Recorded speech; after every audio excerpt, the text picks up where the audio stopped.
Hi everyone, welcome to Training with Kayce, where we explore animal training and living our best lives with animals.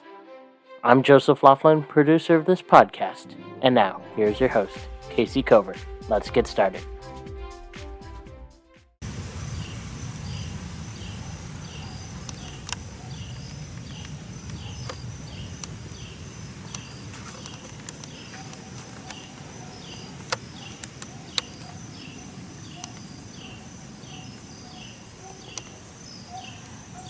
Here is the sweet little lamb affair. You can see she feels very comfortable with Dave. And she wants to just lean into him and go to sleep. When she gets her hooves done, as long as Dave's there, she's good as gold. Well, let's talk about this. She's a daddy's girl. She makes close relationships with men, and she doesn't make as close a relationship or as trusting a relationship with women. That needs to change for my sake and for her sake. So we're going to be coming up with a plan on how to do that and then working through that plan, and we're going to share that with you. I hope you'll stay tuned and go through this journey with us. There are many people that have an animal that's more comfortable with one gender than the other. And for example, here, I don't really mind if Affair is more comfortable with Dave. In other words, I don't mind if Dave is her favorite. I have a wonderful relationship with Sarah, and I want Affair to have her own person. And really, I know I can make a relationship with her, but Dave's not an animal professional. And so if she doesn't make a relationship with him, that makes my life more complicated. Because the better the animals like Dave, the easier everything is. Okay, I will mention one other thing. And that is, I've always been that person that would go to somebody's house and their cats would come out and sit next to me and purr and want me to pet them. And the person would go, "That's amazing, this cat doesn't like people. Normally it hides in the back room." I even had a situation one time where I was walking down the street and there was a man watering his garden with a hose. And there were 5 cats walking down the street with me. And the man called out, "Can I talk to you?" And I said, "Sure." And so he walked over with his hose, looking incredulous the whole time. And he says to me, do you know why I wanted to talk to you?" Letting the jet go. And of course, I had no idea.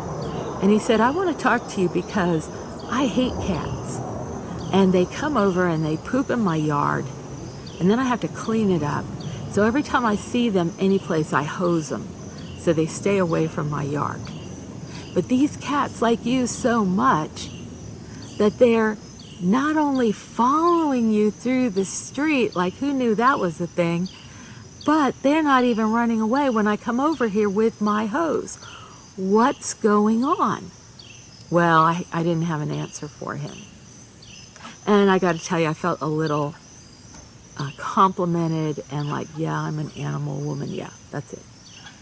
Well, go forward 20 years, and now every place I go, the cats go to Dave.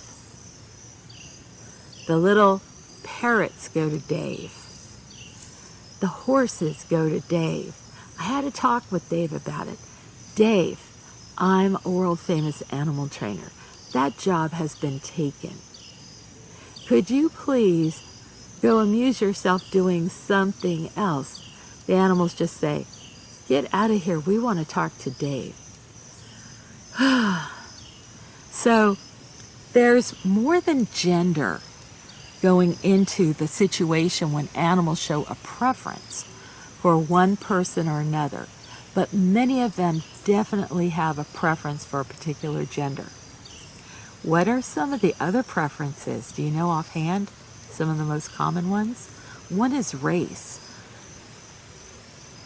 I don't think it's that they're racist. I think that animals like to be comfortable. And whatever scent of people they grew up with, they feel more comfortable with that.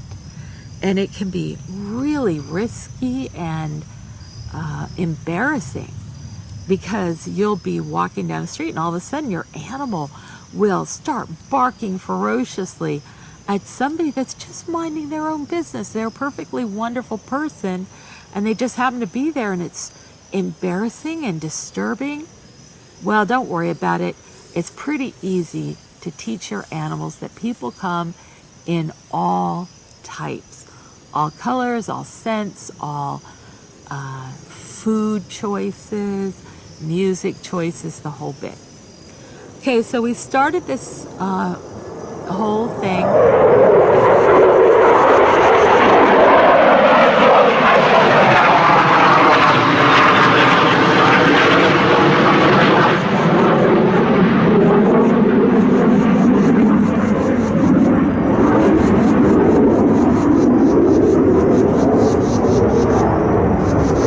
Okay, can you hear that jabbering above us?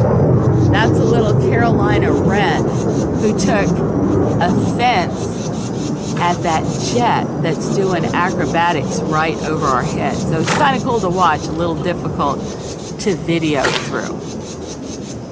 Okay, so finishing up. Affair? You need to take smaller bites there, girl.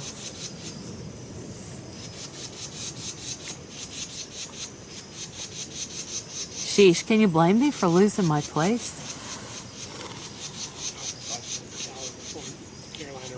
That's the Carolina wren affair.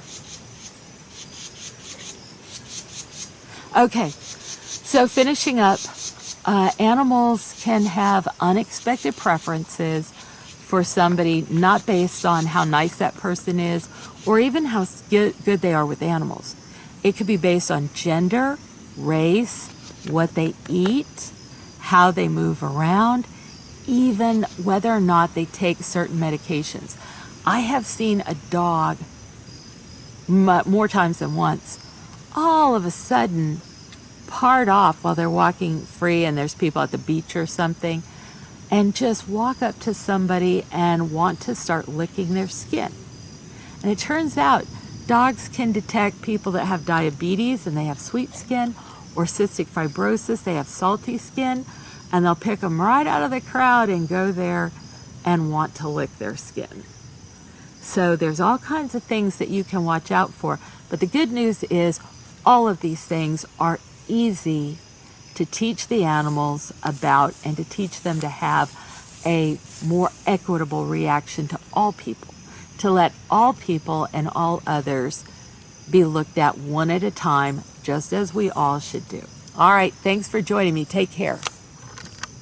Hey fans, are you enjoying Training with Kayce? Don't forget to subscribe to the podcast on iTunes or wherever you get your podcasts from. Also, don't forget to subscribe to Kayce Covert on YouTube. That is youtube.com/C/Kayce Covert. Also, give the podcast a like, share, and comment. Thanks for joining us. Come back for more news and views on animal training and living with animals. Stay at the top of the pack with Kayce. This is Joseph Laughlin, producer of Training with Kayce. See you next time.